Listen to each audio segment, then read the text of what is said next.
All right, and welcome to March 15th, 2024, Children of the Sun with Ray Bratcher here on WSTX AM 970.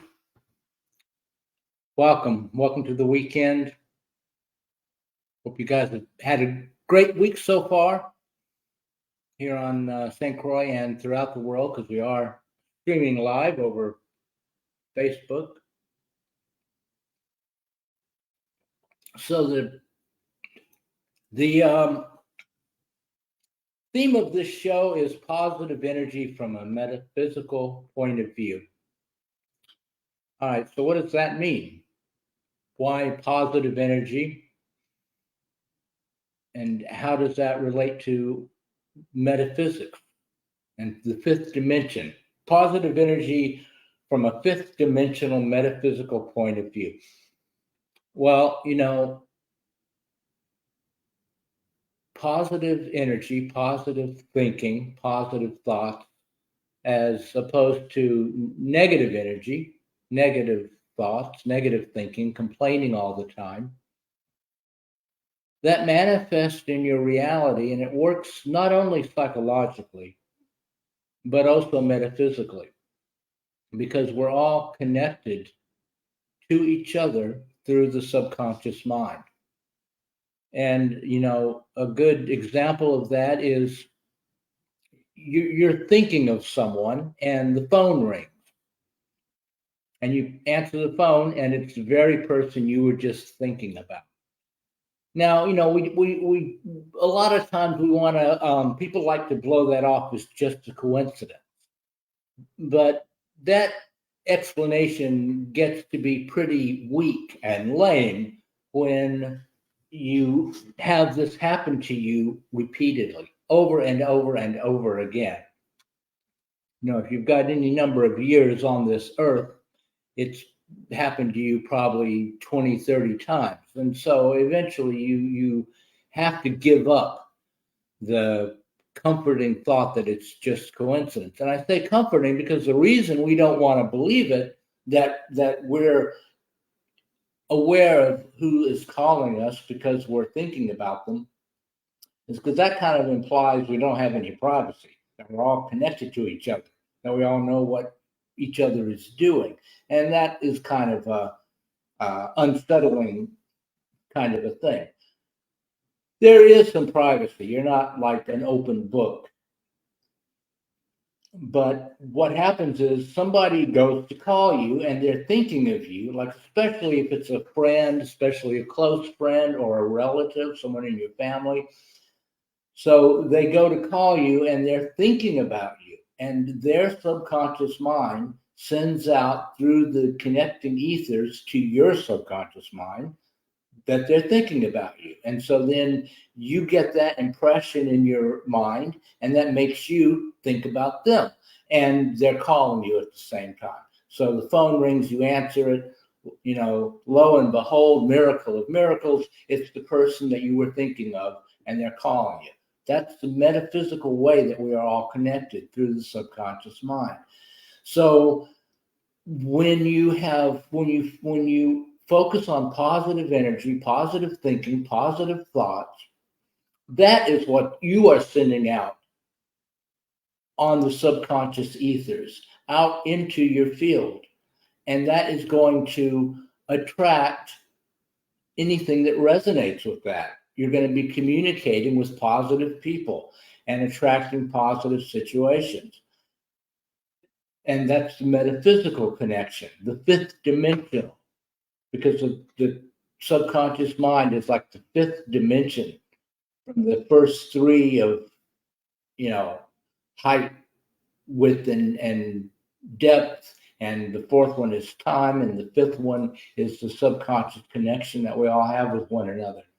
On the other hand, if you're thinking negative thoughts, complaining all the time, speaking complaints, then that negative energy is what you're sending out through the subconscious. And people who want to participate with you in that kind of negativity are going to be attracted to you. And you're also telling your subconscious mind, I want negative things in my life. I believe in negativity. I want things to complain about. I enjoy complaining about things. So bring me more things that I can complain about. So, some people explain this in terms of resonance. If your frequency is high through joy, love, positivity, then things which are of a lower frequency just won't sync with that. They can't be around that, so they'll stay away. And so frequencies match, resonance match. People will match up according to the resonant frequency. Like you want to be in harmony, and things want to be in harmony with you. So that's another way of looking at it, kind of a more musical way. So this is the power of the mind, and a lot of times this is unconscious. You may not be consciously intending to be thinking negative thoughts all the time. You may not consciously be intending for bad things to happen. This may be subconscious programming that you don't even realize is there. And this is the power of the mind, and it's the power of affirmations that you can use to change all of that. So, like a really good example for how this works is, have you ever had, well, I don't have to ask you this because I know you have, some extra income comes your way. Maybe it was unexpected, maybe you knew it was coming. That doesn't really matter, but you have some extra income come in. And then a day or two later, you get an unexpected expense that takes away, spends, uses up all of that extra income. Sometimes right down to the penny. It can be amazing. So, like, let's say, let's make it, a challenging example. You get some extra income you were not expecting. Somebody mails you a check. You had completely forgotten this money was coming in, right? And let's say you get a check for some job you did years ago, you completely forgot about it, and suddenly you're at your mailbox smiling ear to ear because you have a unexpected check for $352.27. And then a day or two later, your car breaks down. And when you get the repair bill, it's $352.27. It's not always exactly the same amount. Sometimes it's within a dollar or two. Sometimes it's off by a bit. But basically, the idea is you have an unexpected expense that used up all this extra income as soon as you got it. It's like you're not allowed to have extra income. And the reason for that is the power of the mind. Somewhere in your subconscious, you have the belief that you cannot have extra money. You have programmed your subconscious mind with that set of instructions.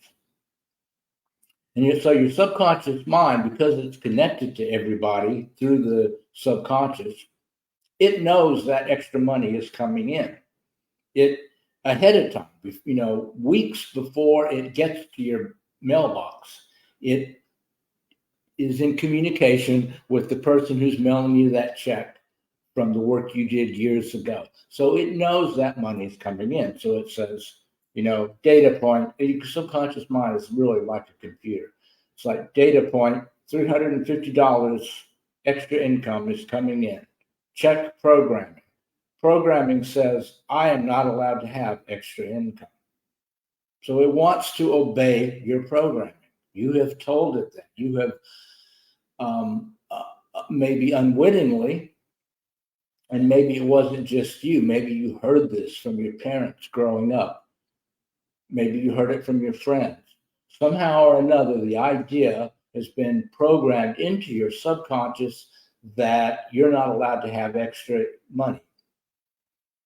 So immediately, your subconscious is going to look for a way to get rid of that extra money.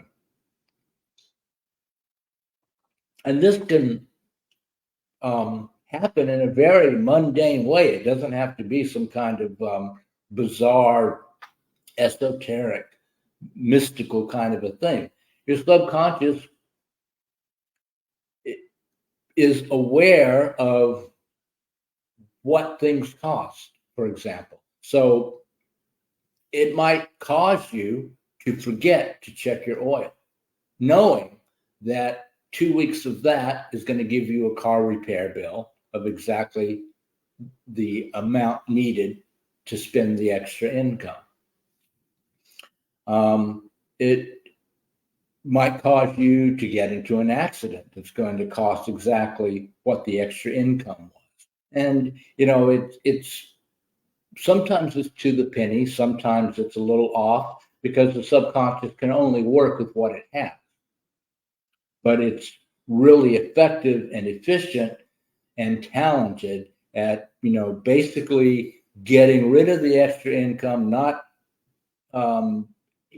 if your idea is, I can't have extra, it's not going to put you in the hole. It's just going to keep you flat, keep you at zero. So it just sort of like makes you forget to do something that winds up costing you money, makes you forget to check something that winds up costing you money. Maybe it makes you accelerate faster than you should have, which is puts a strain on your car right at the moment when it did not need that strain, and breaks it, and in a way that generates a bill that's going to be equal more or less to the extra income that you had coming in. Maybe you get in an accident and break your arm. Guess what? The hospital bill for the cast on your arm, $350.27, or whatever it might be. It sees the money coming in. It is obeying your instructions to it to make sure you never have extra money. And then it looks for a way to generate an expense that will get rid of that extra money. And how it does this, what particular expense it generates, how it goes about getting that expense to come into being. That all depends on the person, the situation, and all that kind of a thing. But that's the general idea of how it happens. So that's the power of the mind. But you can use the power of the mind in your favor by using affirmations. That's the purpose of affirmations. They are to reprogram your subconscious, to replace that programming in your mind that you don't want with programming that you do want. So a really good affirmation for this particular case is, my income now exceeds my expenses. That's it. My income now exceeds my expenses. So you see what you've done there? You're replacing the old programming with new programming. Your subconscious mind is now following the instruction that your income exceeds, is greater than, is more than your expenses. Now, and what that's a really good affirmation for that, because it works on both sides of the equation, the income as well as the expense side. I mean, if you wanted to just make an affirmation directly addressed to that problem of having unexpected expenses that get rid of all your extra income, the direct affirmation for that might be something like, I no longer have unexpected expenses that wipe out my extra income. And so that would work. It's kind of cumbersome. It's not, affirmations are best when they're short and sweet. That's kind of cumbersome. But you see how that, I no longer generate extra expenses to wipe out my extra income. That only addresses the expense side. It'll just keep you from getting unexpected expenses. whereas my income now exceeds my expenses,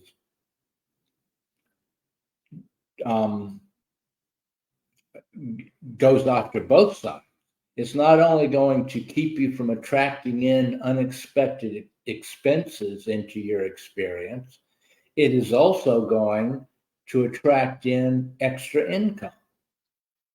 My income now exceeds my expenses. And so your expenses can go up in a delightful way, not an unexpected bill because your car broke down, but an expected bill because you bought something that you wanted to buy.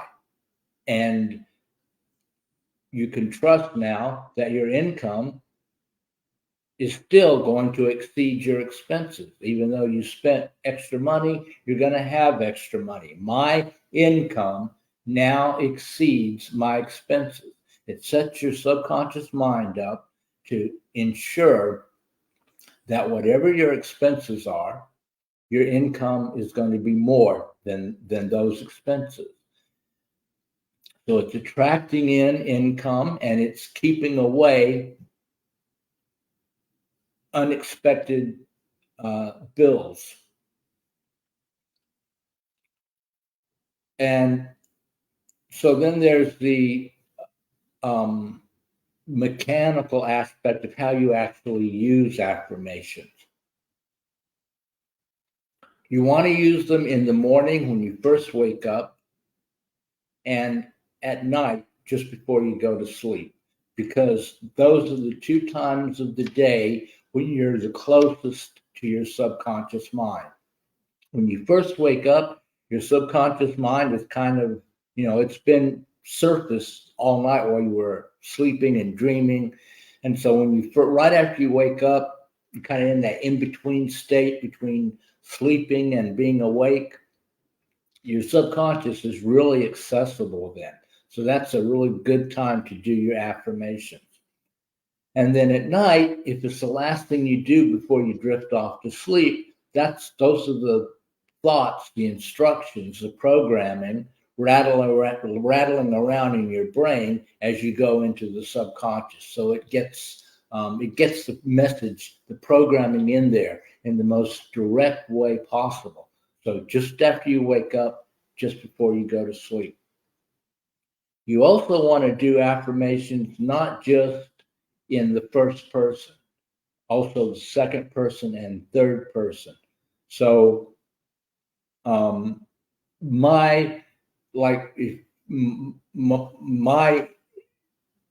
you want, okay, so like, for example, my income now exceeds my expenses. Or some people like to say, my income, raise, or John, if your name is John, my income, John's, apostrophe S, now exceeds my expenses. Or I, John, now have an income that exceeds my expenses. A lot of people like to put their name in the first person, and sometimes that works. In this example, my income now exceeds my expenses. You don't really need to put your name in it, but you can if you want. But that's just because you're going to put your name in the second and third person, so it's people like it to be matched, but it doesn't really have to be. So second person, John, you say this to yourself, John, your income now exceeds your expenses. And third person, John's income now exceeds his expenses.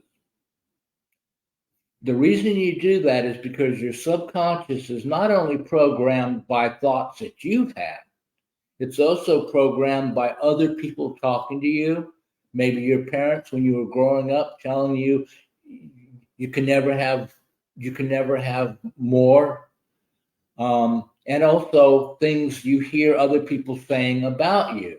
So every time that guy has some money, he has a problem, right? You hear that, even if you don't hear it. Even you may not even be consciously aware of everything that you hear. But if somebody is talking about you and saying a negative thought, your subconscious can hear it, can pick up on it. You may not be consciously aware of it because your mind filters out. If you were aware of everything coming into your senses, every sound, every sight, every smell, it would be overwhelming. So in order to deal with our existence, our day-to-day moving through the world, our brain cuts a lot of stuff out, doesn't bring it to our attention, but we still receive it. Under hypnosis, 20 years later, you could remember a conversation that you didn't even pay any attention to at the time. It's all in there. So you can have programming from other people, either they said it directly to you, and that would be second person, or you heard them talking about you, and that would be third person. They're talking about you in third person. Betsy's life is hard. Or your parents saying to you, second person, life is hard, Betsy. So you want to do your affirmations in all three persons to counteract the programming that you received in all three persons. Maybe you didn't even receive, this is like a better safe than sorry kind of a thing. You may not have received this programming in second person or third person. But just to be sure, you do the affirmation in all three persons so that you reprogram your subconscious mind in all three persons. So I, Betsy, now have an income that exceeds my expenses. You, Betsy, and you actually say this out loud. You, Betsy, you want to hear it. You want to hear yourself being spoken to in second person, just like you were spoken to in second person by your parents or your friends or some relative or, who knows who, some shopkeeper. You, Betsy, now have an income that exceeds your expenses. Betsy, Betsy's income now exceeds her expenses. So first person, second person, and third person. And it's best to write them out. Write them out longhand with a pencil or a pen on a piece of paper. You write it out.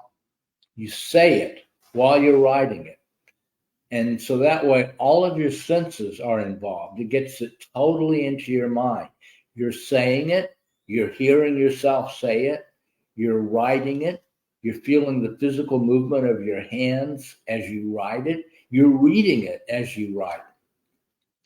So it's physical, it's voice, it's hearing, it's sight, it's the writing movement of the hand. You write the affirmation 10 times in each person, in the morning and at night.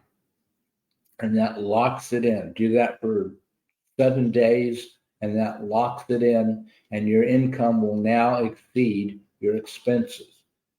And you've reprogrammed your subconscious mind you've reprogrammed your subconscious mind that you now believe in, will only accept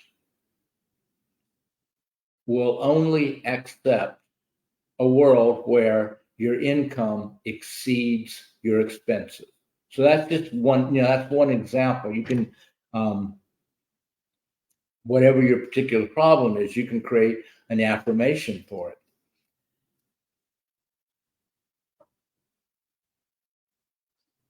And that's a very mental kind of a thing.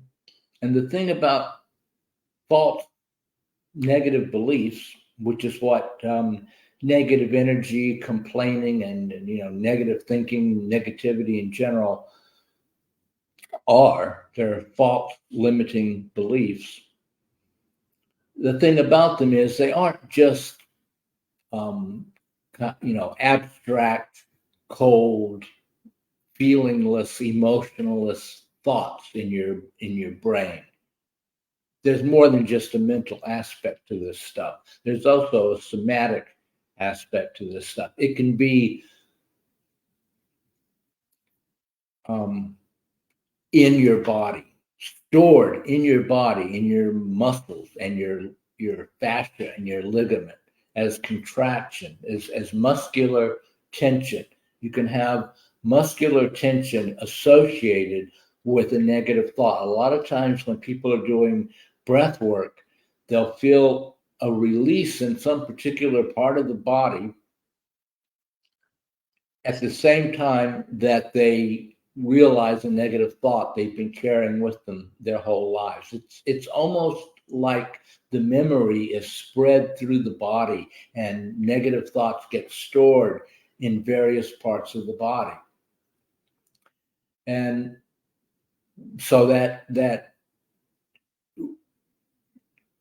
storage of these negative beliefs doesn't just happen in a like a cold neutral way in the brain. It can also be an emotional, physical way, and in the body, and like the emotions or physical sensations, which is what a tight muscle is. A tight muscle would be a physical sensation, but an emotion is also a physical sensation. Physical sensations and emotions are they're both part of the body's kinesthetic response to stimuli. They're just different ends of the scale. An emotion repressed long enough eventually becomes a physical problem. They are just different aspects of the same thing. And the way to address that is with relaxation. You can't have a tight contraction in your body if you are relaxed. And if you get relaxed enough, the tight, contracted, negative emotion cannot stay in your body. So that's like the somatic aspect that breath work addresses, in addition to the unemotional verbal aspect of just the mind stuff. I mean, so the mind is incredibly powerful. So affirmations by themselves are incredibly powerful. But the man who invented breath work, he started out with affirmations, and he took those affirmations, or they took him, as far as they possibly could. He kept working on affirmations to improve himself and every aspect of his life. But eventually, the affirmations had, on a purely mental level, had done all they could. And so what happened next was the affirmations, his working with the affirmations led him to accidentally discover breath work, which opened up a whole new way of improving himself on the somatic level, getting down into his body on a muscular level, in the fascia, in the tendons, getting into the body and getting at the false limiting beliefs, the false limiting conditions down there inside the body. So not just the mind anymore, but also inside the body. And then eventually, over the years, as people worked with breath work, we discovered there was a third layer. And this is the energetic layer, because you can have negative conditioning, false limiting beliefs that you inherited, epigenetic stuff from ancestors. It can get into your DNA, false beliefs transmitted through the mitochondria from generations and generations back. And the breath work not only relaxes you so that you can address the somatic issues, it also gets the energy flowing. And it's a purifying energy. It's love. And so it looks for anything that is not loving, and it will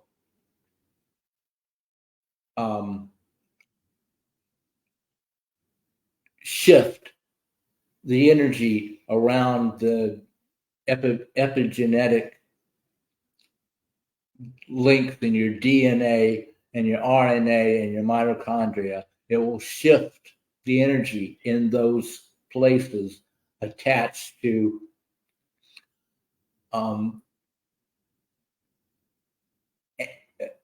inherited from your family, ancestral beliefs, even going back generations and generations that no longer serve you.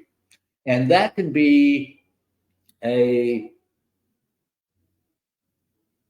challenging process because it can be, we have loyalty to our lineage, and we don't want to, basically tell them they're wrong and this isn't true and this doesn't help me, or maybe it was true then, but it's not true today and it doesn't help me any. We don't want to turn our back on what we've inherited. But when you realize that what we've inherited is not always the most helpful thing for us today, then that gives you the courage to advance beyond where you came from. And really, our lineage is happy for that. Our lineage is more than happy for us to be able to advance past where they left off.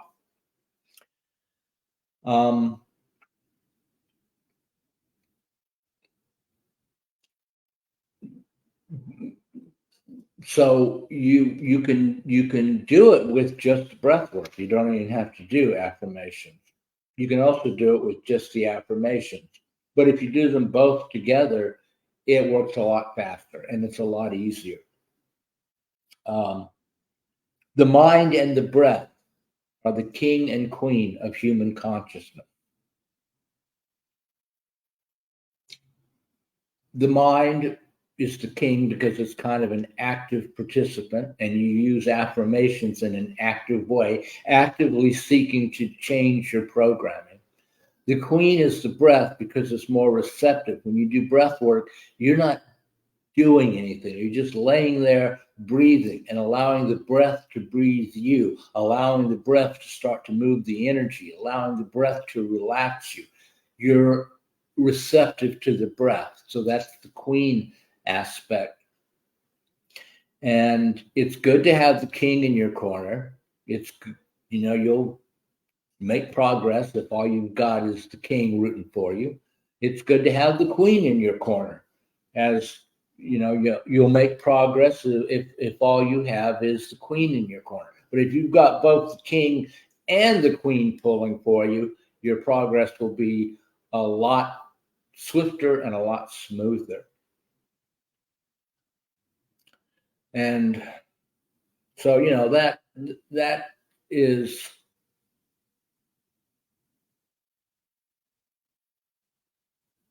the metaphysical fifth dimensional approach to positive energy. It's not just be positive because, people like positive people, or, you should be. There's actual scientific baseline reasons for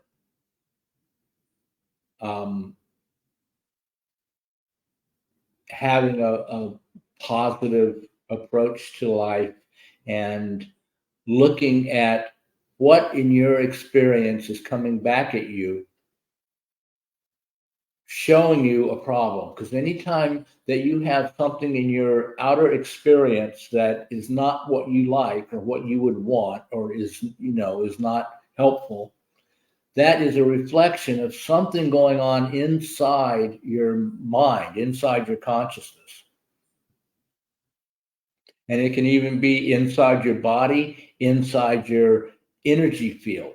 You're projecting out on all those levels, and you're projecting out your beliefs. And then the world mirrors back your beliefs to you by whatever happens, good or bad. So when something bad happens, you can look at that as an opportunity for growth, for personal growth, an opportunity to like play detective and figure out what am I broadcasting that called that negative thing into my life? And right away, even if you did nothing else, that alone, gets you one step ahead, because you've immediately reframed a negative experience into a positive learning opportunity. You're no longer looking at negative experiences as like inherently bad, and that's all you can say about it. It's bad, it's unpleasant, you would have preferred it didn't happen, but at least you can learn from it. It's an opportunity to find out what is in you that's attracting that particular negative thing. And so, a lot of people have the experience of, as soon as they have a little money, something breaks and it takes the money away. So that's kind of like a common human experience. So there's a ready-made affirmation for that. My income now exceeds my expenses. And at this point in the breathwork movement, we've got like a laundry list of things that happen to most people, and we kind of uh, have almost a la carte, ready to go affirmations for all of them. So it's good to check in with somebody who's been doing that kind of a thing, because they probably have something already written up, ready to go for you. It's sort of like you don't have to reinvent the wheel. There's like 5 basic factors in human consciousness: birth trauma, infancy trauma, parental disapproval syndrome, school trauma, and religion trauma. And almost everyone has um, some negative consciousness factor from one of these types of things. And if you address them all, you've handled 99% of most people, at least most people in the West. Like in, for example, China, they have some things for them that are not common here in the West. And we have some things that are not common for them. But for most people in the West,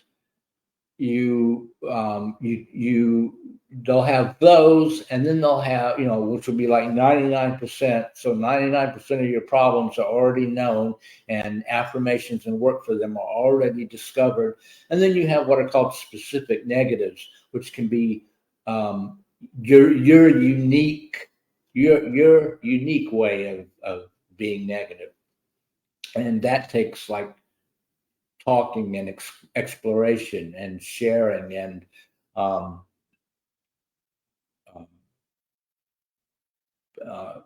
investigating.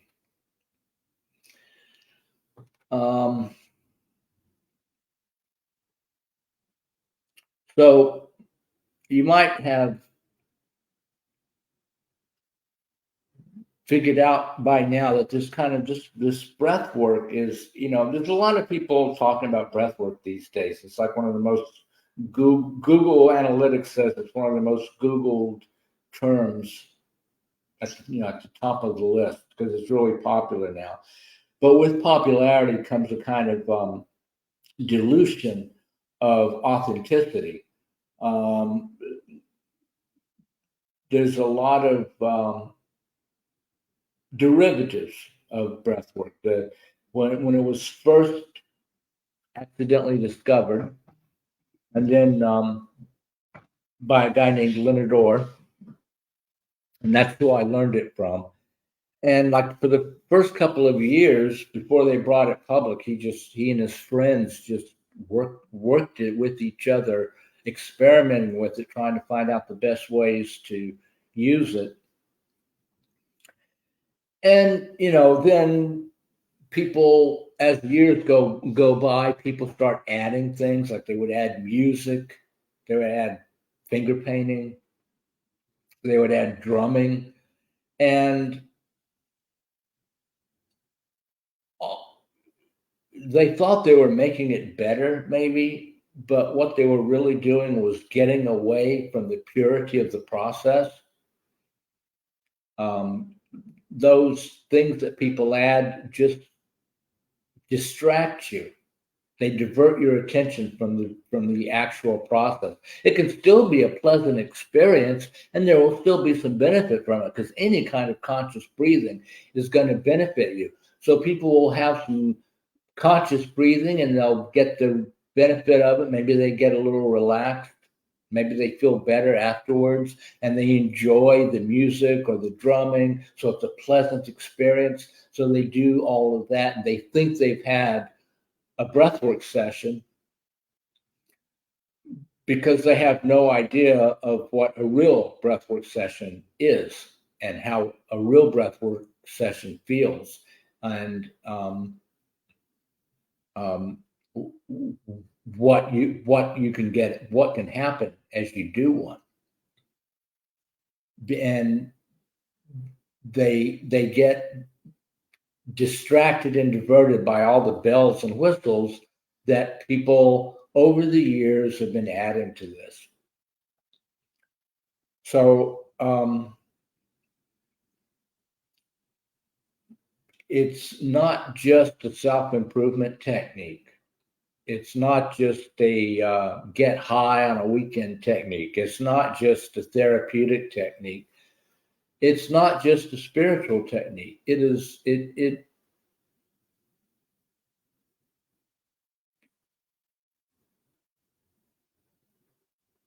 a technique that restores the integrity, the holistic wholeness of the body, mind, emotions, and spirit.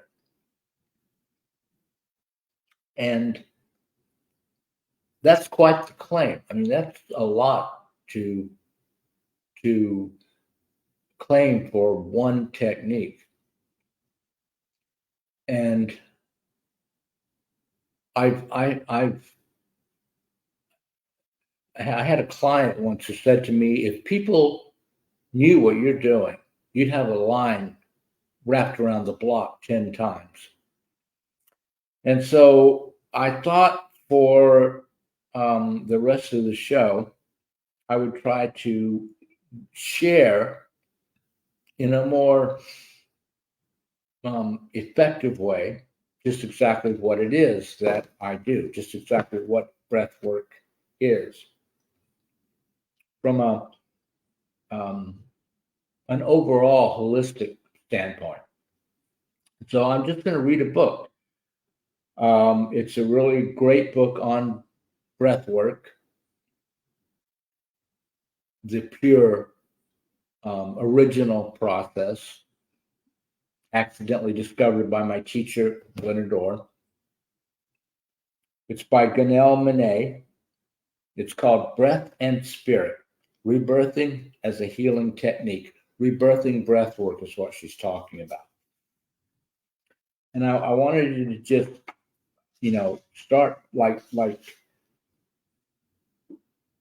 especially the opening pages of this will tell you not only what does it do and what is it used for, but it'll give you an idea of where I'm coming from. I'm not coming from the idea of I'm going to fix you, there's something wrong with you. I'm not coming from the idea of I'm a teacher and I'm going to teach you how to do something you don't know how to do. It's more of being a facilitator, helping you find out what you already know.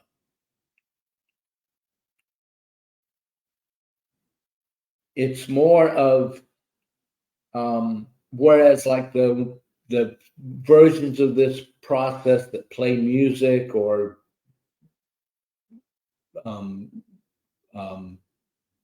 beat drums while you're breathing or talk to you the entire time you're breathing with some sort of visualization, that is like a outer entertainment aspect intruding upon you as you're doing your own thing. And I'm not in favor of that. And the original breathwork was not in favor of that. It's about letting you find out your true essence of joy, love, and inner peace.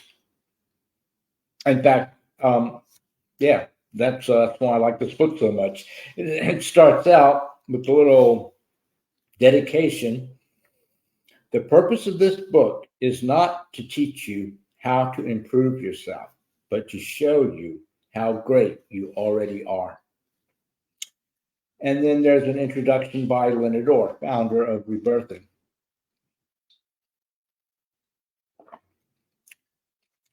Breath and Spirit by Gunnar Manet is a refreshing addition to the literature of rebirthing. It is a gold mine of information and broad in its scope. It should be invaluable in academic circles and therapeutic circles, as well as to rebirthers and everyone who, as I, learned rebirthing as a self-improvement skill. I enjoyed reading it myself because of the worldwide philosophical scope. Rebirthing has always had two main aims for me. One is to learn to breathe energy as well as air.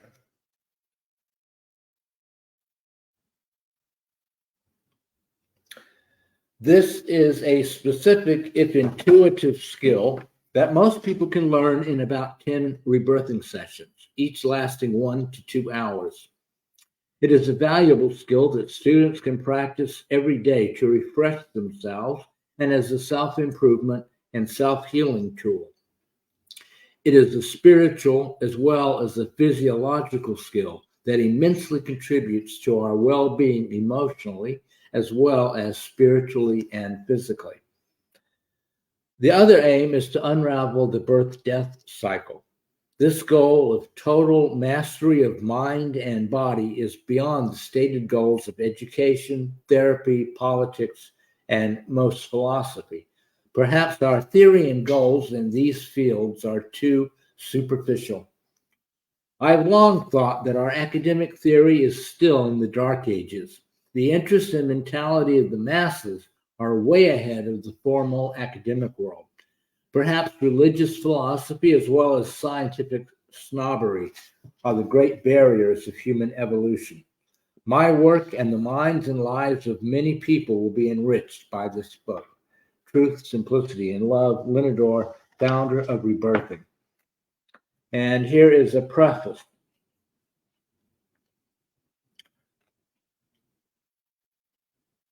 The visible, it begins with 2 quotes.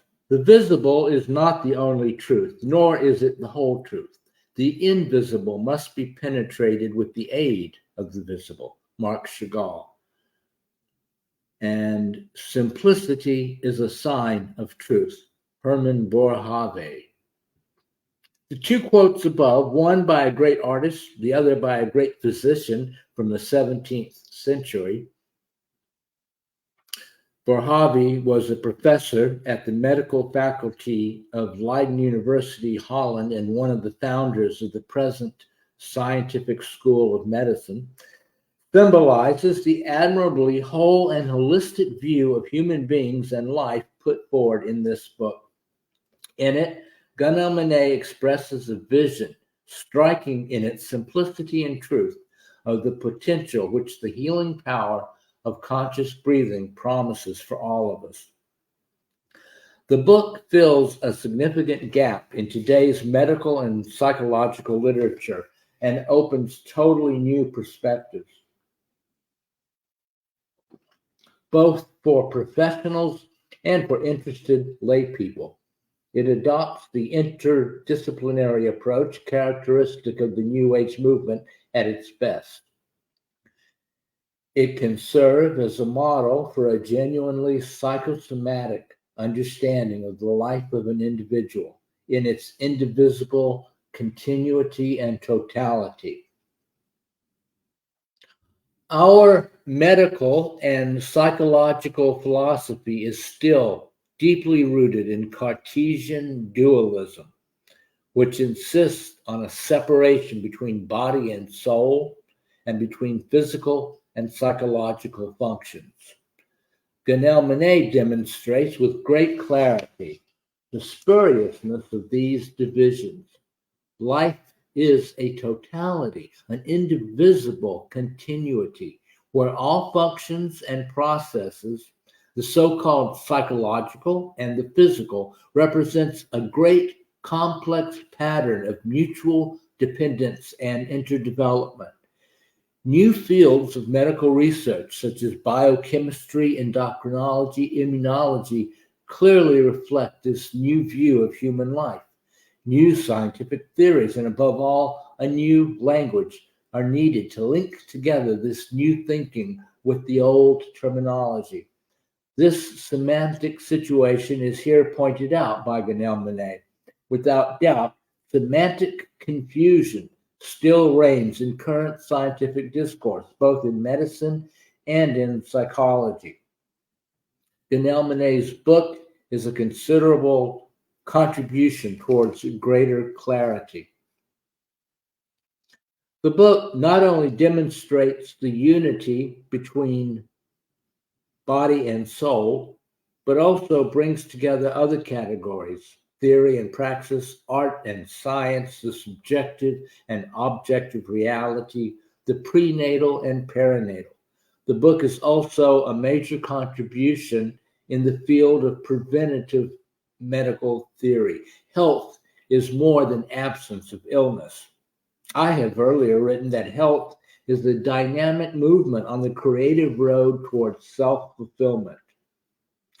Guenel shows in her book what a contribution Rebirthing-Breathwork can make on this road. Guenel book, both in its theoretical and practical sections, provides a positive, creative, and optimistic view of life. Be open to all possibilities. Let no limiting thoughts stand in the way of personal development. I read the book with admiration and joy. It is my conviction that it will help all types of professional, therapists, doctors, psychologists, nurses, to a better understanding of their patients and enable patients to form a better understanding of themselves. It will encourage both groups to strive for better health, insight, and quality of life. And this was written by Professor Peter G. Fedor Freiberg, MD, PhD. Professor Fedor Freiberg is an obstetrician and gynecologist with a private clinic in Stockholm, Sweden. He is also a professor of psychoneuroendocrinology at the University of Salzburg, Austria, and has been the president of the International Society for Prenatal and Perinatal Psychology and Medicine. Okay, introduction. Oh, let me show you the book. This is the book.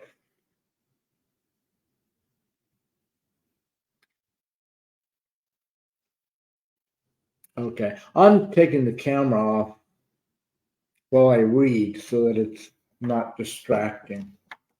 And this is a radio show, theoretically. Hopefully, we're also streaming on WSTX, WSTX's Facebook page. I don't know if they played the intro from the board before I came on. Oh no, I played it. I hope you could hear it.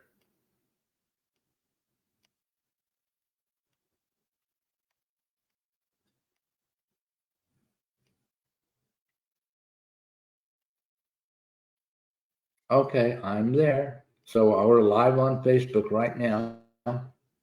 Cool. And I'll have it up on a podcast later and probably blog and a YouTube. On my webpage, sacredbreathfreedom.com. It'll be there, posted up sometime this weekend. I'll get it up. So sacredbreath.com. Introduction. This is not a conventional do-it-yourself book about a psychotherapeutic relaxation or meditation technique, nor is it simply a guide to a spiritual path. Rebirthing does not fall neatly into any of these categories. If rebirthing breathwork was only a modern Western psychotherapeutic technique and nothing else, this book would have had a conventional therapy book approach with case studies and detailed descriptions of recovery processes. There are several reasons why I have chosen a different approach. First, the psychotherapeutic approach to rebirthing breathwork has so far been the main aspect of the technique to be covered by the literature. This is the aspect that has provided a lot of interesting and exciting new insights about the human psyche. It was also the dominant aspect of the technique when it was first discovered and developed. Over the years, however, the technique has grown into more than just a psychotherapeutic tool. Along with this development, different schools and different approaches have emerged. Some have developed a more interventionist approach, where they combine the breathing with various other psychotherapeutic techniques. Other schools focus on the experience of the present moment rather than the past, etc. As the title indicates, there is a close link between breath and spirit. This link has been experienced by many in a personal and often very powerful way during rebirthing breathwork and led to a broader and more complex understanding of the technique. This means that the description of the rebirthing breathwork technique may vary between the different schools. My position is that rebirthing breathwork, in addition to being a very effective psychotherapeutic tool, also has a far wider and deeper cultural and historical significance. And it is this which my book explains and explores. This broader view is shared by the mainstream of the rebirthing breathwork movement worldwide, including Leonard Orr, founder of Rebirthing Breathwork, who states, rebirthing is not a therapy, but is self-improvement.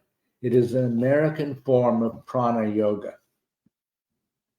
The British Rebirth Society states in their information sheet that rebirthing is, quote, a life enhancement tool which is complementary to all other self-development and healing techniques, from meditation and mind control to acupuncture and massage. Rebirthing has also been called the science of enjoying all of your life. Given the view that rebirthing is a modern form of prana yoga, I found very soon that in order to give a full picture of rebirthing, I had to put it into a cultural and historical, as well as a psychological and medical context. The book is therefore an attempt to provide a broad philosophical framework within which the technique can be related and understood. The book is more concerned with explanations of how the technique works, rather than just providing examples of its effects. Since this subject is very little understood by Western science and medicine, I found it necessary to include what can be called spiritual explanations of the technique from Eastern philosophies. Another important reason for adopting this approach was that I had heard many people asking for a more overall explanation of rebirthing breathwork. For example, the physical, mental, medical, philosophical implications. Rebirthing has developed almost entirely from subjective experience. There has consequently been a need for some form of conceptual framework to which these experiences can be related. The use of Eastern concepts, however, required a systematic pedagogic, and demystifying approach, because an adequate knowledge of such things cannot be assumed among the public likely to be interested in rebirthing. A lack of knowledge concerning these concepts sometimes leads to confusion and misunderstandings about the rebirthing process.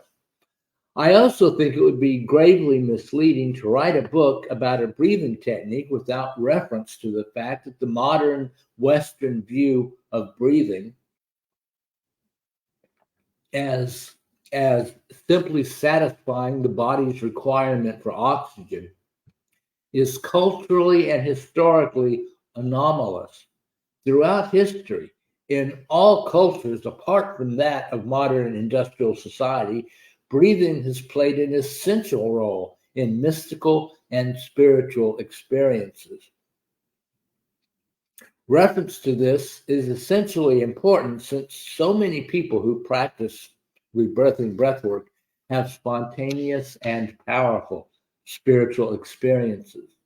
The inability of Western medical and psychological professionals to adequately explain these experiences can lead to unnecessary confusion and distress.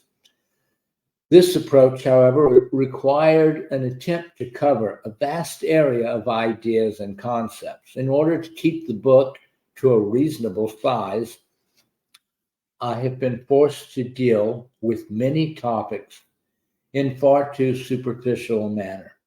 The alternative was to exclude them altogether. Rather than do this, I have very briefly presented certain topics and tried to direct the interest to other sources where they can more extensively be explored. The book is divided into 4 parts. The first part, The Power of Breathing, describes how the rebirthing technique is done and how conscious breathing is different than ordinary breathing. This part also includes some Eastern descriptions of conscious breathing and its various effects on the body and psyche. The second part, The Physiology of Breathing, deals with how we breathe and what happens when we change our breathing pattern. It includes an Eastern version of human physiology. This differs from the Western since it is based on a subjective rather than an objective experience of the body. This part also describes the healing power of breathing and how it has historically been used for medical purposes. And on the opening page of my website, sacredbreathfreedom.com, I talk about my own healing experience with rebirthing breathwork. The third part, The Psychology of Breathing, describes how conscious breathing has always been used as a cleansing tool for the psyche. There are both old and new explanations for how this works. The section also contains a short account of other modern techniques that focus on conscious breathing and some of the additional techniques that are often used in combination with breathwork.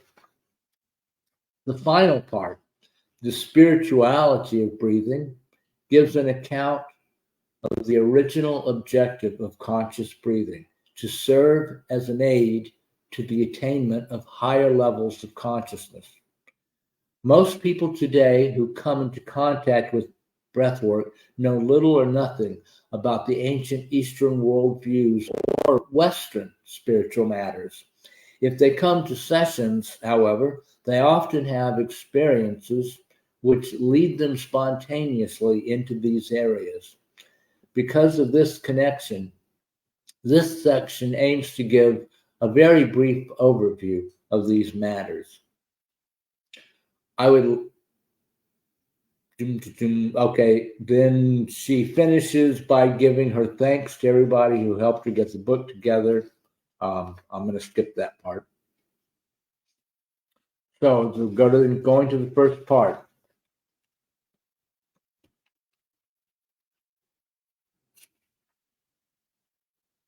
The Power of Breathing, and the first chapter, Rebirthing as a Healing Technique.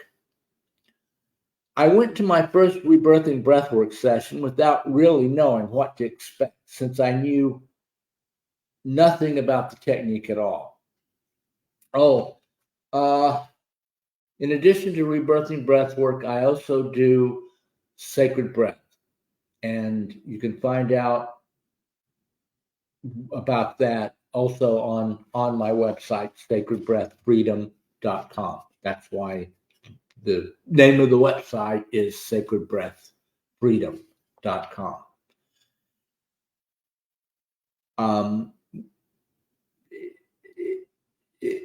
It's very much like rebirthing breath work, and I use both modalities with people, as well as the affirmations and mental exercises and consultations. Just go to sacredbreathfreedom.com, and it explain everything is explained there. I went to my first rebirthing session without really knowing what to expect, since I knew nothing about the technique at all. I went to it because basically my boyfriend recommended me to see someone as I was feeling slightly depressed. I imagined I'd talk about myself and my problems and probably get some comforting and positive feedback. The session turned out to be nothing of the kind. After a short introduction, I was asked to describe how I felt at that very moment. Was I angry, sad, afraid, happy, etc.? I was encouraged to release these feelings during the session without worrying about what they meant. Otherwise, I was simply given instructions on how to breathe during the session. Take a few deep breaths, then start breathing a little faster than normal. As I tried to adopt this pattern of breathing, the instructions became more precise for each breath. I had no idea why I should breathe in this way. I had never previously given much thought to my breathing. It had never occurred to me that I could consciously select various different ways to breathe. Despite this mental darkness, I soon fell into the correct breathing pattern. Something started happening to my body. My arms and legs contracted and became stiff. My face felt hard and bizarre. There was a tingling pins and needles sensation all over my body. I began to feel afraid and alone. Not because of what was happening during the session, but simply the emergence of a vague feeling of fear, which was spreading like a creeping chill over my body. I began to cry. Instead of being comforted or told to stop, I was instructed to continue to take long, deep breaths and to avoid giving in to the cry. I complied, and the urge to cry, centered around a lump in my throat, dissolved as if in a series of waves which spread over the rest of my body like ripples on a water surface. In their wake, I felt an enormous sense of relaxation and calm. After the session, I was not at all clear as to what had happened, but I felt different, more lighthearted.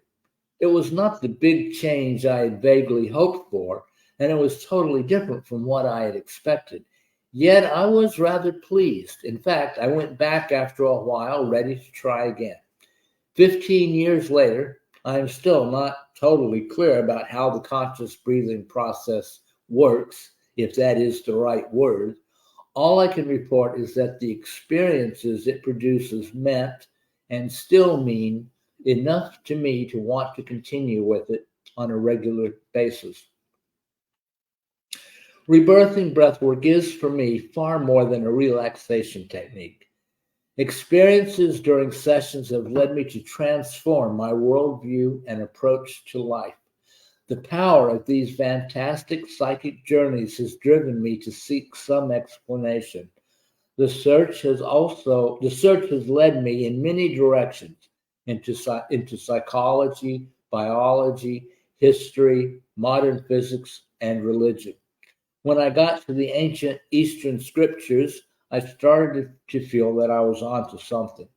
This lead eventually took me to India to find out more about the mysterious yogis who seem to live under a different set of natural laws than ordinary human beings. What I experienced in India convinced me that we are poised at the edge of a new era when an understanding of full human potential will become universally accessible. What has been known to a few throughout history will probably soon be recognized by Western science. In so many areas throughout modern science, current research is pointing to the need for a total paradigm shift. Much of what traditional psychology refers to as mental disorder or illness is seen from a new perspective by modern psychotherapy. Modern physics, which has been a pioneer of the new worldview, has clearly shown that conventional Western models of reality are useful only over a very narrow range of experience. In quantum physics, the same phenomenon can be either a particle or a wave. There is more than one approach. Modern psychology is learning that the biological and mental approaches to human behavior and experience do not rule each other out. They simply adopt different perspectives to examine the same phenomenon. What can be seen as behavioral patterns can also be described in terms of chemical fluctuations in the body. They are still describing the same thing. The point is to look at the whole picture, to have a holistic approach. Ancient Eastern scripture corresponds more closely to the latest findings of modern science than does the Newtonian Cartesian worldview. The circle of religion and science is about to be closed. Mystical explanations will no longer be esoteric. They'll become generally comprehensible and scientifically established. Just as in the new physics, my personal search led me to the conclusion that every phenomenon in our lives can be simply described as energy in some form. Everything is alive. We are all parts of the same entity.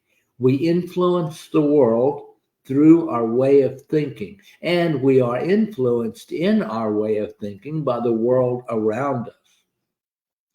This has given me a more positive approach to life. There are no limits to experience other than those of our own creation. Don't argue for your limitations unless you want to keep them. Aim at the stars and you will reach the treetops. If the world seems wrong, it may be that we can't see the whole picture or are constructing distorting limits to our perception of reality. We should try to be open to all possibilities and not let limiting thoughts stand in the way of our personal development. To many people, all this might appear obvious. I, however, had to have a number of breathing sessions before I could establish contact with that side of me which intuitively knew all of this. My intention with this book is to help to make available a marvelously efficient and powerful tool for psychological and spiritual growth which we all possess by simply realizing the full potential of our own breathing. I've tried to do so by describing all aspects of conscious breathing, or as it is more commonly known, rebirthing-breathwork, how it can help us to heal our bodies and minds, restore our full capacities, produce better physical performance, and better access to our inner source of wisdom. In short, this simple, natural tool can restore our health and teach us to live in harmony with ourselves. By focusing on the rebirthing breathwork technique, I do not imply any disparagement of other breathing techniques. However effective rebirthing breathwork is, it is still a technique that has been developed over a very short period of time compared with the ancient Eastern techniques. I am convinced that with a combination of modern research and ancient wisdom, conscious breathing can be developed into a very fine and precise tool to release and develop our inner resources. It is this ultimate and as yet non existent breathing technique which is the real subject of this book. Consequently, rebirthing breathwork has to be placed in its historical context. A full account of the technique also requires an examination of what we know about the role of breathing in the body, both from the point of view of modern medical research and from ancient wisdom. As yet, there have been few specific scientific studies of conscious breathing. Hopefully, there will be more in the future. Despite this, a great deal is known about its effects from the records of subjective experiences. Some of these date back as far as human history. Others come from the observations of modern psychotherapy. Throughout the book, I relate personal experiences in order to illustrate the technique. The main reason for this is that while a lot can be learned about conscious breathing from historical, cultural, psychological, and medical points of view, it is ultimately something intensely subjective, which just has to be experienced. Leonard Orr, the main creator of rebirthing, once told me about his amazement when he first started working with the technique. He was fascinated that he could actually get people to come and see him, lie down on his couch, and let him listen to them breathing for about an hour. He could not explain the technique to them or tell them what went on, but it did not seem to matter. Although these people had very different experiences, they all agreed that something positive had happened to them and gladly came back. What is rebirthing breathwork? How can something so simple have such an effect? Every living person breathes constantly. How can it make such a difference to breathe in a slightly different way? It is difficult to get a complete picture of what rebirthing breathwork is just by reading about it. The most important part is the personal experience. To those interested in what I describe, I would like to say, find a good rebirthing breathworker, try it, and learn all about it. The experience of it exceeds anything that can be said about it. I do not say that rebirthing breathwork is the only way to attain this kind of experience. Far from it.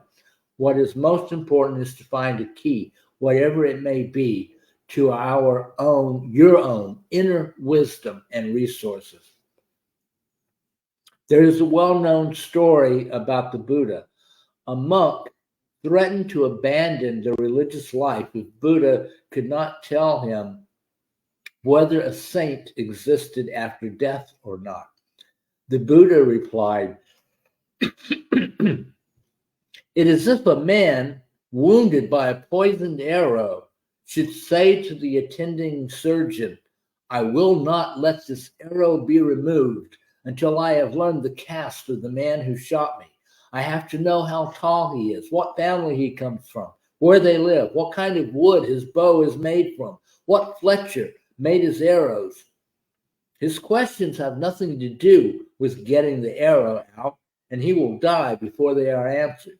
Similarly, I do not teach whether the world is eternal or not eternal, whether it is finite or infinite, whether the soul and the body are the same or different. I teach how to remove the arrow." We live in a time of change. Everyone today is aware of the threats to our future generated by our own lifestyle. It is not knowledge about how to change the world which is required, but rather the insight that we already have enough wisdom inside us to create a harmonious world. This change must start from within. from personal experience. Only insight can bring together the knowledge gathered patiently over centuries with a total vision and give us the courage to solve our problems.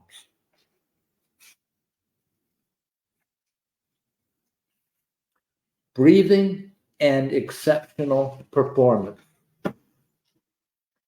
And the Lord God formed man of the dust of the ground and breathed into his nostrils the breath of life, and man became a living soul. Genesis 2:7. In all cultures and throughout history, breathing has been regarded as the most vital of human bodily functions. It was the cessation of breathing which determined the moment of death. Modern medicine has only recently, and amid great controversy, attempted to alter this ancient tenet of wisdom. A human lifetime is measured from the first to the last breath. Over and above this acknowledged biological supremacy, breathing has also been, fairly universally, seen as an important tool for physical, psychological, and spiritual development. With the possible exception of the modern Western world, breathing has always been seen as more than a simple instinctive reflex to satisfy the body's need for oxygen. For millennia, it has been understood that consciously controlled breathing can be used as a technique for enhancing mental and physical powers. Control of the breath has been applied to heal wounds and cure diseases, to prolong life, and in order to achieve altered states of consciousness. Special and specific breathing techniques have been evolved to transcend the limits of our physical and mental abilities, which we experience in everyday life. Breath and the act of breathing also has a spiritual dimension. Breath and spirituality are, in fact, indissolubly bound up with each other. One reason why breathing has lost its sacred standing in our modern Western culture is that until recently, our scientific worldview had jettisoned spirituality entirely. The 19th century ideology of scientific materialism, which led to this rejection of spirituality, came in the West to be incorporated into popular common thinking. Whereas, when seen in a broader cultural and historical context, it is really a rather peculiar view of reality, bizarre and alien when compared with the multitude of other conceptions of the nature of the world as devised by humankind throughout its history. The Western quote unquote scientific worldview evolved over the last 300 years under the predominating influences of Descartes, Newton, and Darwin. They created an objective mental model of our world composed entirely of dead matter. This set of concepts has effectively diverted modern Westerners from the spiritual dimension of life. Mental experience has become dominated by materialistic, logico-rational modes of thought. The ancient Eastern philosophies have, however, maintained their integrity despite over a century of aggressive global expansion by the reductive modern worldview. While the latter takes matter as its point of departure for its accounts of the world, the Eastern traditions start with the psyche and spiritual experience as the fundamental realities. They see the unity between all living things in the universe and mankind's unity with the totality of existence. Until very recently, these two apparently irreconcilable worldviews were seen as simply antagonistic. The average Westerner tended to assume that the modern scientific conception of reality would gradually supersede the ancient superstitions of the East. This complacent assumption has now been completely turned upside down. And this most unholy jolt has come from within the most sacred sanctum of Western scientific thinking, the discipline of physics. As the full implications of quantum mechanics and relativity theory have been unraveled during this century, physics has taken leave of its moorings in popular common sense. While thrashing around for a new harbor on this sea of apparent total chaos, many leading theoretical physicists have sought an intellectual haven in the East. Its ancient accounts of the fundamental nature of reality provide a context for their findings, which is simply more relevant than the scientific materialism in which they were brought up to believe. Once the complacent shell of an assumed intellectual superiority has been cracked, the many thousand-year-old Eastern ways of seeing the world began to be reevaluated in earnest. These worldviews could no longer be dismissed as simply ancient superstitions, since they seem to offer a more accurate picture of scientifically revealed reality. What was required was a widening of the Western view to accommodate them. What was required was a widening of the Western view to accommodate them, rather than the other way around. In certain cases today, research hypotheses are being extracted from ancient Indian and Chinese texts. The circle of myth, religion, and science is beginning to close again, despite continuing resistance from many institutional researchers. Western medicine has also begun to take an interest in, for example, acupuncture and other Eastern medical techniques. Their effects are being taken seriously, but are extremely difficult to explain because they arise from a completely different way of explaining the body's functioning. For this and other reasons, it is beginning to be accepted that the limitations we have set for human mental and physical abilities are far too narrow. Modern research has begun to investigate Indian yogis and has established that they can manipulate their bodily functions by willpower in a way that was formerly regarded as supernatural. Much of this Western medical interest in Eastern traditions has been stimulated by the modern problem of stress. This phenomenon seems to be inextricably linked with industrialism and modern styles of life, and has spread with them all over the globe. It is now fairly generally accepted that the drug-based therapies of conventional Western medicine cannot provide a long-term solution to the problems of stress, and may in fact exacerbate them. The problem of stress is forcing Western medicine to accept the reality of mind-body unity. What is really required to deal with this characteristic modern syndrome are methods for reestablishing the natural harmony between body, mind, and spirit. During the last few decades, a large number of different relaxation and meditation techniques aimed at achieving just this have been introduced in the West. Most of them owe a great deal to Eastern traditions and involve physical exercises in which conscious control of the breath plays a prominent role.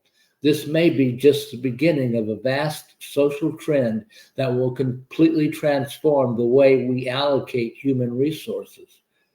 Russell points out that agriculture was the major economic occupation on the planet in 1900.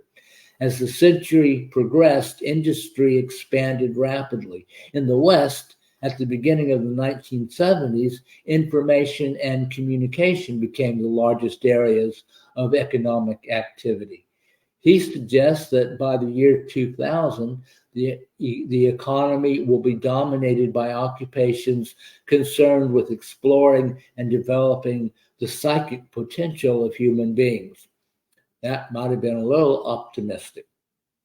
The conscious control of breath may play a central role in this new human task. We still have a lot to learn about the latent human resources and energy which breathing techniques can release. The knowledge which we do have has been accumulated over several thousand years, mainly through introspective research and meditation. Only the most primitive technology was available to assist in that research process.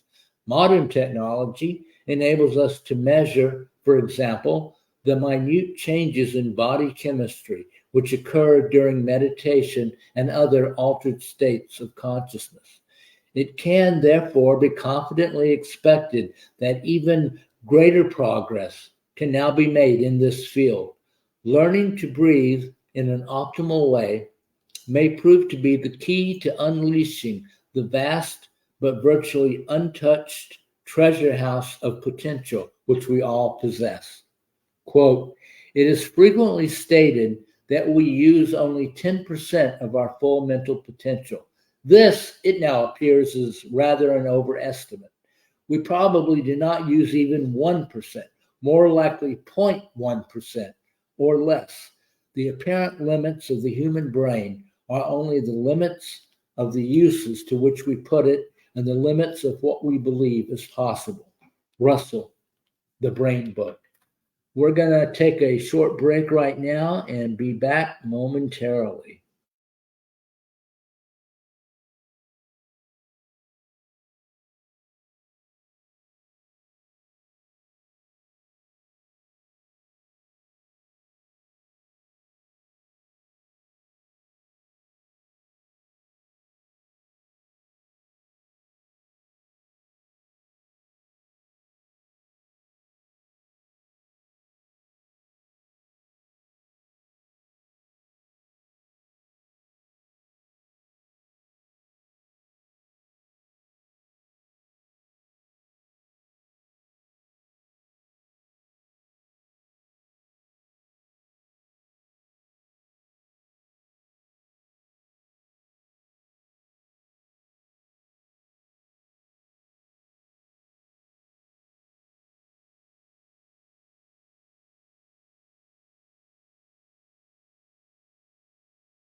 Okay, welcome back. You listen to Children of the Sun on WSTX AM 970, the soul of the Caribbean. We're here every Friday, 12:30 to 2:30 Atlantic Standard Time. To continue, it has long been known that in certain extreme situations, people can produce hyper performance behaviors way above the limits of what they themselves or any other observer could reasonably have expected of them. Mothers lift cars with their bare hands to save their children. People buried alive survive for incredible periods without food and water. And in emergencies, people find themselves able to receive telepathic signals from across the globe, especially when others they are emotionally close to are in danger. This list could be greatly extended. The evidence for such phenomena is very convincing. It's only recently, however, that hyperperformance phenomena have begun to be seriously researched, usually in an effort to enhance athletic performance. Common factors associated with hyperperformance are emergency situations involving extremely strong emotional reactions, coupled with tremendous motivation on the part of the hyperperformer to help themselves or others. This psychic element is now accepted in sports training. Peak performance cannot be attained simply by mechanically training the body. The mind too must be brought into play. This has always been recognized to a certain extent, but now the psychic element in athletic training is taking systematic and explicit forms. For example, muscle development is being advanced through mental visualization of maneuvers. The results are claimed to be better than those achieved with conventional physical training. Many other efforts are being made to try to map the psyche's influence on the body. The main objective is to identify those factors which are crucial on the occasions when outstanding performance has been demonstrated. One of the most famous examples of peak sports performance in recent years was the truly exceptional world record in the long jump set at the Mexico Olympics in 1968 by the American Bob Beamon when he added an incredible 21 and a half inches to the previous record. Ernst Jockel, professor of neurology, described it as the greatest single feat in the recorded history of athletics and is entirely inexplicable. Beeman's own description of what happened is not very informative. Quote, I was frightened, man. I figured the pressure was on me. I was between time and space. This last statement is rather mysterious and does imply an altered state of consciousness.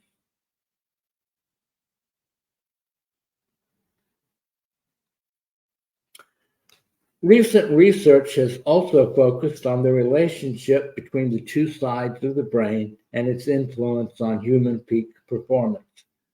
Current theory suggests that highly successful individuals, especially those who are eventually labeled as geniuses, have an exceptional ability to integrate the two sides of their brains.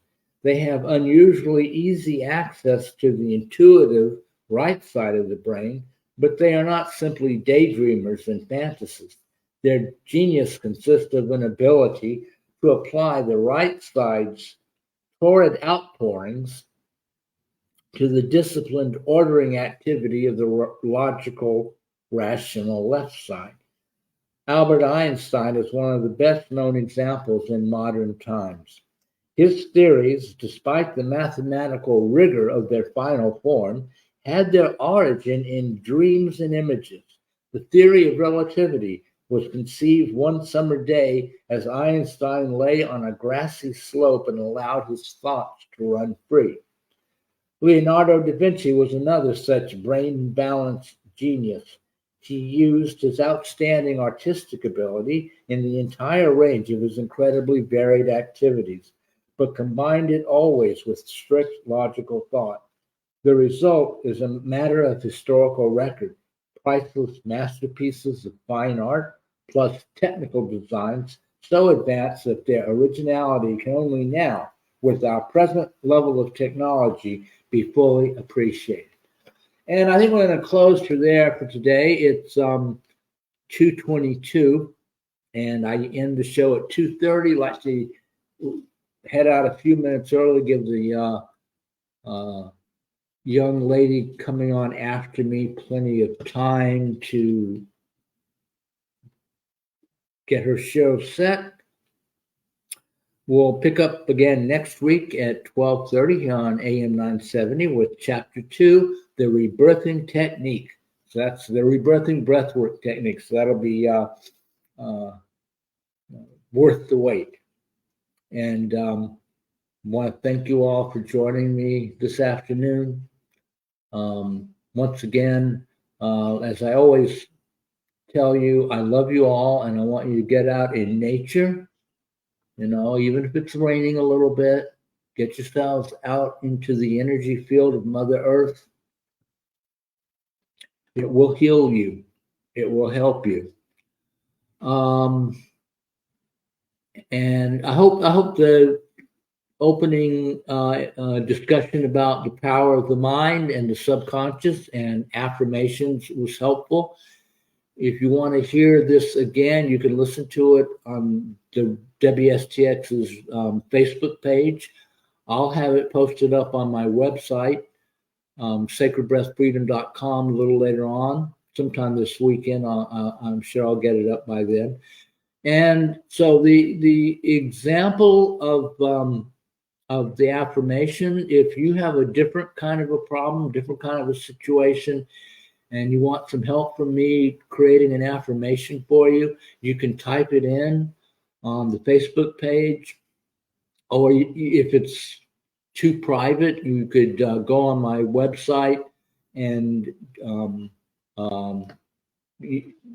basically DM me on the contact form. That would keep it private.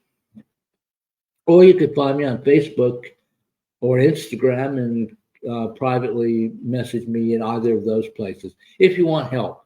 If you just have like some negative thing that you're trying to create an affirmation for, and I have some experience in that area, and I might be able. I'm happy to help you if I can. So feel free. And other than that, thank you. Love you all. Stay blessed.